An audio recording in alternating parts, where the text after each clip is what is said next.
Hey everybody, how's it going? Let's talk about your home recording studio. Today, I'm gonna do a follow-up review of the Behringer UMC22. That's this little box here. Now, if you've been watching my channel at all, you know it's no secret, I'm a big fan of this little box. I think that at its price point, it's just unbeatable. If you got $40 to spend, I think it's a great first interface. Is it the best interface in the world? By no means is it the best interface around.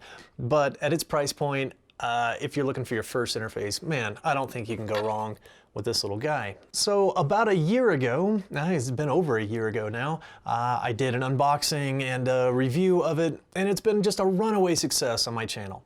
Now, I know there's been a lot of Behringer related content here on my channel lately. These are just the things that I have around to play with right now, so that's just what I'm working with, so sorry. I'm not trying to turn this into the all Behringer all the time channel or anything, but this is just what I have on hand. Now, due to the runaway success of that original video, well, there's a lot of comments on there, a lot of questions about it. There's a lot of interest in this little thing around the world. And I've kind of tried my best to answer all the questions that come up, but a lot of them I just couldn't answer because I didn't have one on hand to actually play with and try out some of the things people were asking about.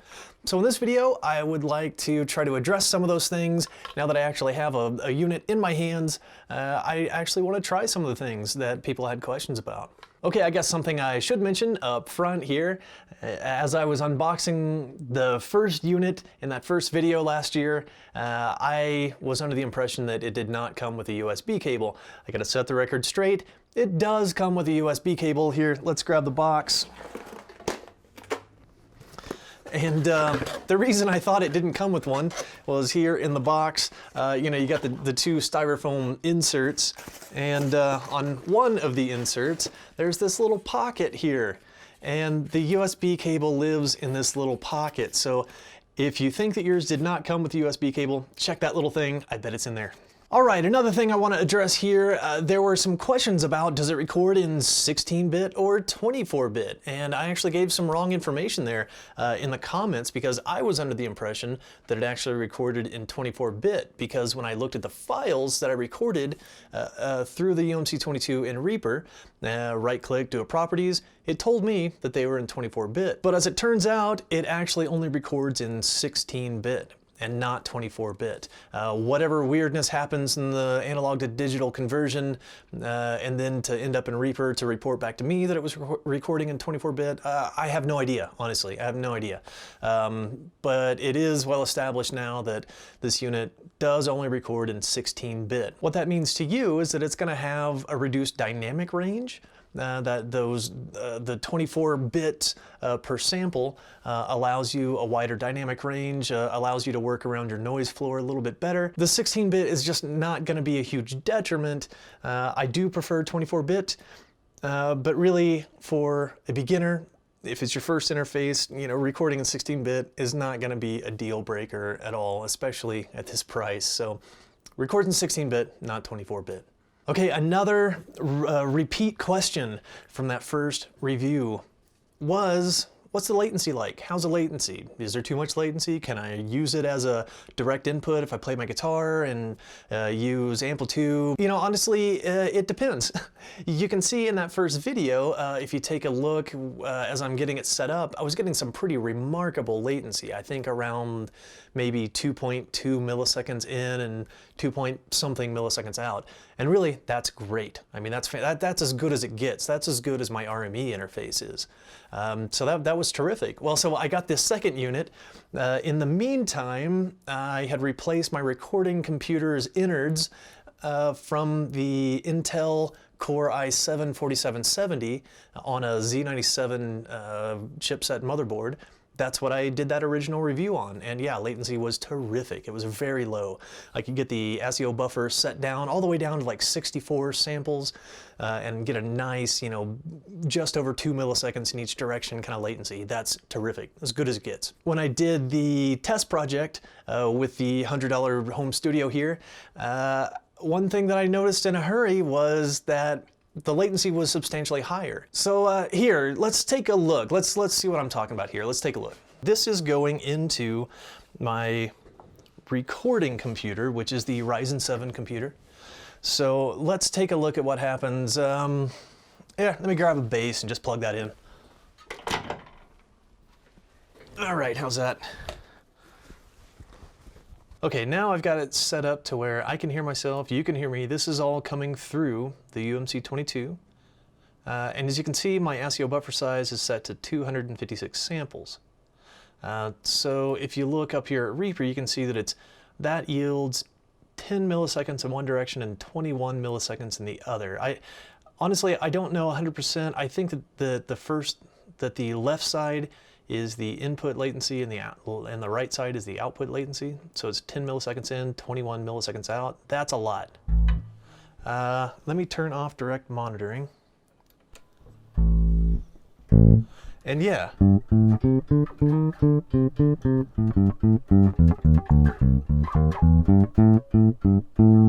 I don't know if you can kind of hear it both in my lavalier mic and through the recorder here, but yeah, you can hear there's a pretty good amount of latency there.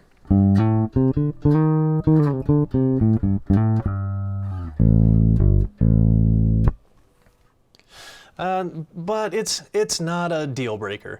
But really, in this day and age, we should really be able to have much lower latency. So I'm going to set this buffer size down like I normally would, maybe to 128 samples.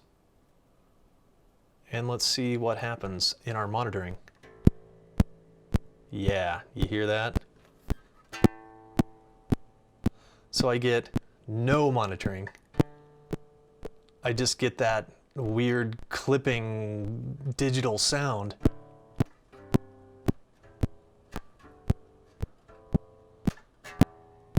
Right? So that's terrible. That sucks. Let's see if I crank it up a little bit. 192 samples. Yeah, that's what I get.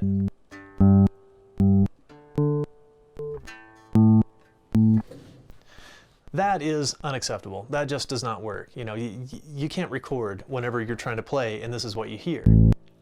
I mean, come on, that's worthless. So I don't know if that's a fault of ASIO for All not wanting to work with a Ryzen architecture, or if that's a Behringer thing, not working with a Ryzen architecture. Now I did try the ASIO for All drivers with my RME interface and it worked fine. I could dial the ASIO buffer wherever I wanted. It worked fine. Let's try it on. I've got another machine here, my gaming machine. It's an Intel architecture. It's a Intel Core i7-4790K, and it's on a Z97 board. So let's plug it into that and let's see if it does that same thing. Let's try it real quick. Okay, that was not an easy process there. That did not go smoothly. So the problem I had was under preferences here in Reaper. Once I told it to use ASIO for All, the USB audio codec, so that's the two inputs actually off of the UMC22 here, were showing as not available. And as it turned out, if I go to my playback devices in Windows, what I found was that if I go to recording here, the microphone for USB audio codec was set to the default device in Windows, and once Windows had a hold of that, ASIO does not like to share between programs, and since Windows had a hold of those two inputs, they showed up as not available here.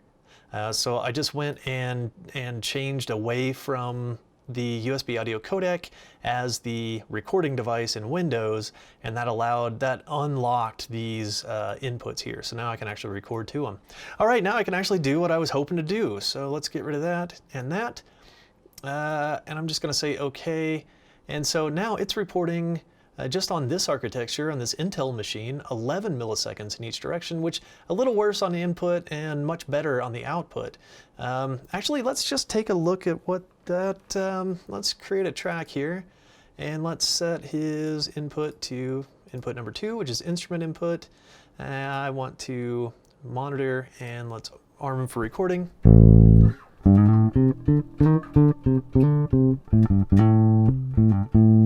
Still noticeable latency, but not quite as bad. All right, let's see if it will allow us to turn that down a little. Let's go to ASIO configuration, And let's turn, so he's at 256 samples, which is where it was on the other computer. Let's see what happens if we go down to 128. Nothing. I'm getting nothing. So if I say okay. Oh, yep. Okay, so same thing. It's behaving a little better. Let's see what the minimum is we can get away with here. So let's go up to 160 samples. Nope. Nope, that's bad. Let's go to 192 samples. Nope, that's bad. Let's go to 256 samples.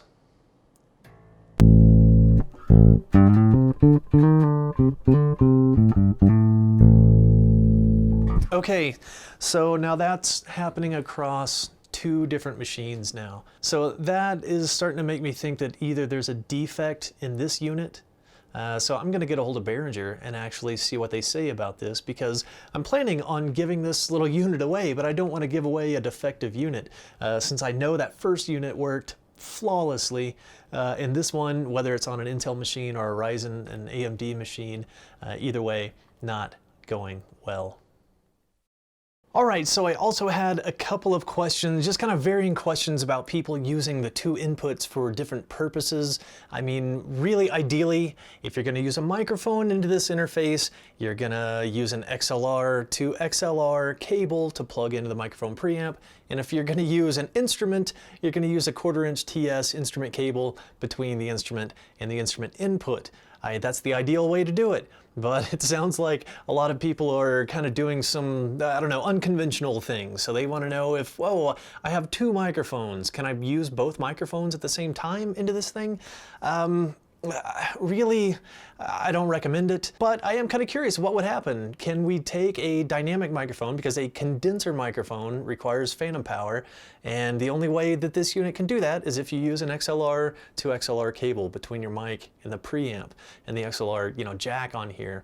But if somebody wanted to use, say, like a dynamic microphone, something that doesn't require phantom power, and use an XLR to 1/4" cable, and plug a microphone into the instrument input, which is, I mean, that's not something I would do, but hey, let's try it and see what happens. Okay, what I got here is just kind of one of the most ubiquitous microphones on the planet. This is the Shure SM57. First, let's try it the right way. So here's the right cable, so XLR on both ends.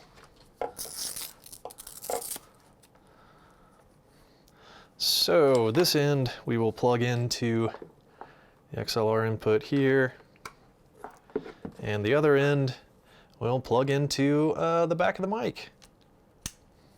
Now, I gotta get this mic onto a stand here real quick, one moment. All right, so I've got the SM57 plugged in. SM57, not exactly an ideal microphone to mic an acoustic guitar, but it's a common mic a lot of people might have, so let's give it a try. I've got direct monitor turned on, so you're hearing just straight from the mic through the interface right into the same thing I'm hearing in my headphones here.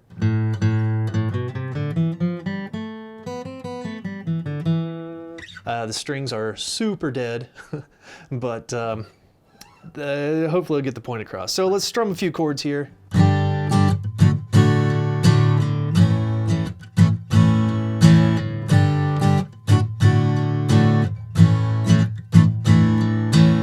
All right, now let's try it with, instead of an XLR to XLR into the mic input, let's try it with an XLR to 1/4", which I've got around here somewhere. Yeah, here we go.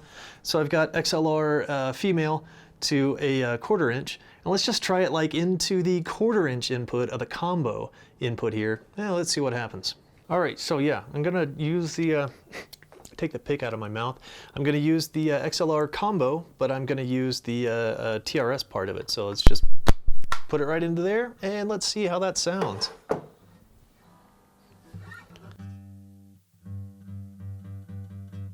Man, am I even getting signal? I don't think I am. Oh, barely. Yeah, so it's very quiet.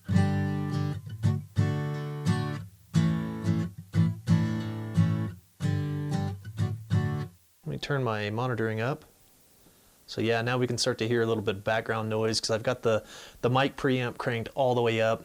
There's not many mic preamps in the world that like to be turned all the way up. They start to get noisy.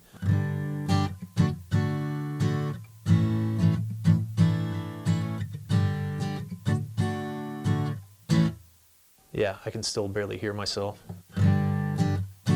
And the signal indicator on the front is just only on those like really high transients am I even getting a green LED on the signal indicator. So that's just really quiet. Not an ideal way to plug it in. So you're gonna get a whole lot of attenuation on your signal.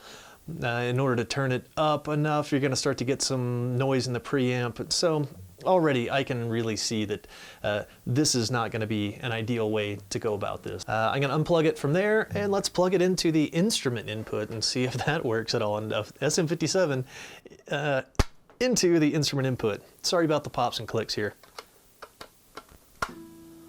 All right, let's see if I get any signal at all. Nothing. So, and I can't tell in my headphones here, I guess I'll be able to see in post. I can't hear.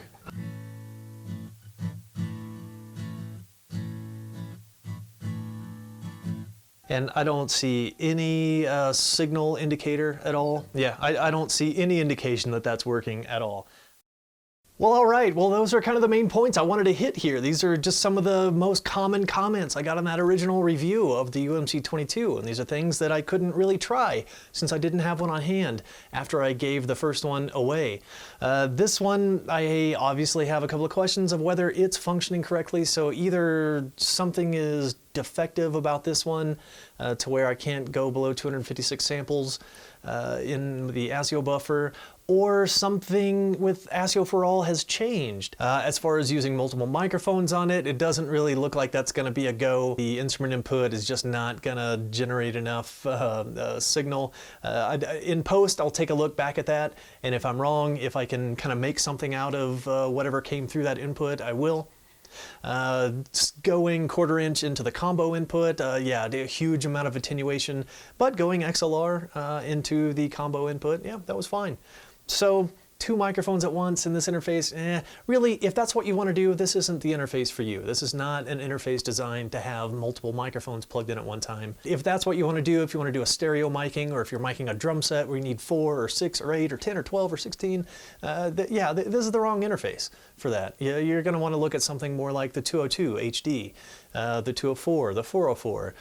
Look into some of the Focusrite things. There's, you know, you've been shopping. If you're watching this video, then you've been shopping for interfaces. You know, there are a bunch of them out there.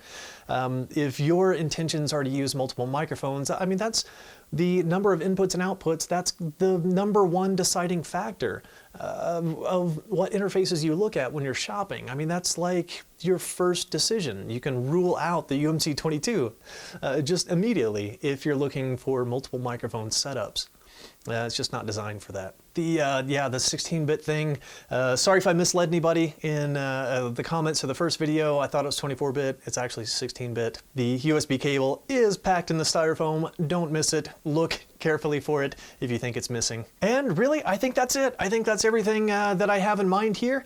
If you have any further questions, go ahead and leave a comment in the comment section below.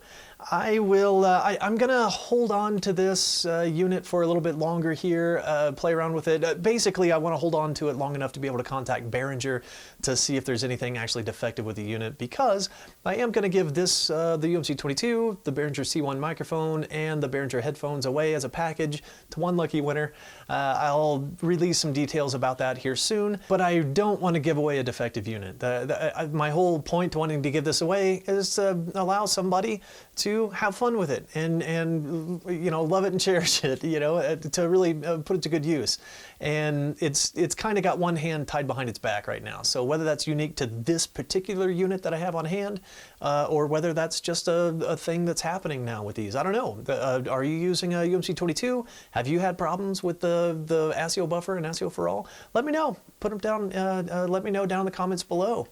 All right, well, hey, I'm gonna go ahead and wrap this video up. Thank you for watching, I appreciate it, and I will see you guys next time.